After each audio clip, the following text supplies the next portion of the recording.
एक बार महात्मा बुद्ध अपने शिष्यों को उपदेश दे रहे थे, तभी उनके एक शिष्य ने पूछा, भंते, क्या यह सच है कि जैसा आहार होता है वैसा ही विचार भी होता है? यानी जैसा हम अन्न खाते हैं वैसा ही हमारा विचार भी बनता है? यह सुनकर भगवान बुद्ध ने इस प्रसंग को समझाने के लिए अपने शिष्यों को एक कथा सुनाना प्रारंभ किया।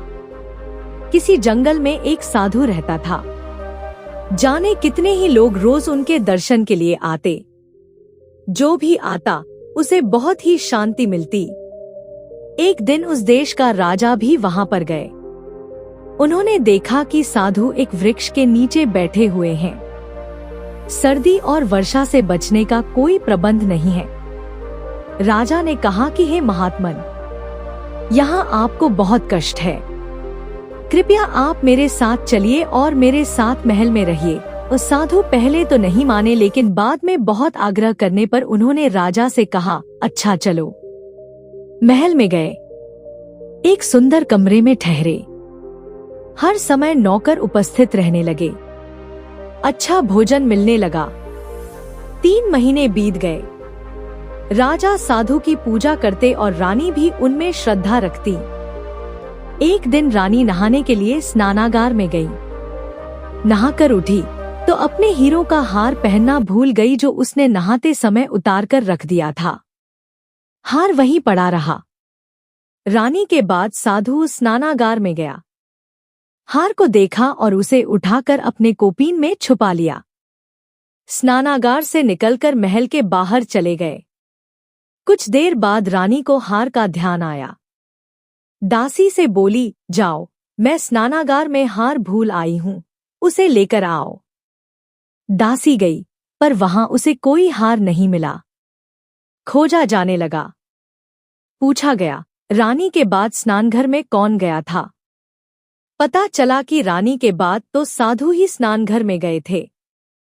साधु की खोज होने लगी। साधु कहीं नहीं मिले। राजा को ज्ञात हुआ तो उसने सिपाहियों को आज्ञा दी, जाओ, जाकर उस साधु को पकड़कर मेरे सामने लाओ। इधर से महात्मा साधु शहर से बाहर निकले, जंगल में आ गए। दिन भर चलते रहने से वह काफी थक भी गए थे और उन्हें भूख भी बहुत लग गई थी। इसलिए उन्होंने पेड़ से एक फल तोड़ कर खा लिया। फल था एक औषधि, जिसकी वजह से उन्हें दस्त लग गए। इतने दस्त आए कि महात्मा जी निर्बल हो गए। तभी उन्हें हार का ध्यान आया। उन्होंने सोचा, मैं इसे क्यों उठा लाया? मैंने चोरी क्यों की?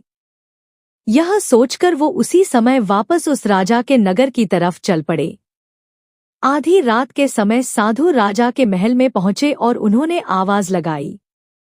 राजा जागे। साधु ने उनके पास जाकर कहा, राजन, मैंने आपकी रानी का यह हार उठाया था ही और लेकर चला गया था। मैंने अपराध किया है, इसलिए मैं आपसे क्षमा मांगने आया हूं।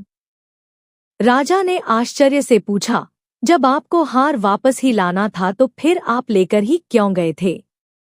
साधु ने कहा, राजन, क्रोध न करना। मैंने 3 महीने तक आपका अनाज खाया था, जिससे मेरा मन पापी हो गया। जंगल में जाकर दस्त आए, जिससे मेरा शरीर शुद्ध हो गया। तुम्हारे अन्न का प्रभाव समाप्त हो गया। तब मैंने वास्तविकता को जाना और वापस आ गया। इसीलिए कहा जाता है कि जैसा अन्न खाओगे वैसा ही मन बनेगा। जो व्यक्ति गंदा और खोटा अन्न खाता है तो उसकी मन कभी अच्छा होगा ही नहीं। अन्न को जिस भावना से कमाया गया हो और तैयार किया गया हो, उसका प्रभाव मन पर भी पड़ता है। तो दोस्तों, उम्मीद है आज की इस बुद्ध कहानी से आपको उचित सीख मिली होगी। ऐसे ही प्रेरक विचारों और कंटेंट के लिए हमारे चैनल को लाइक, शेयर और सब्सक्राइब करना ना भूलें। जय हिंद।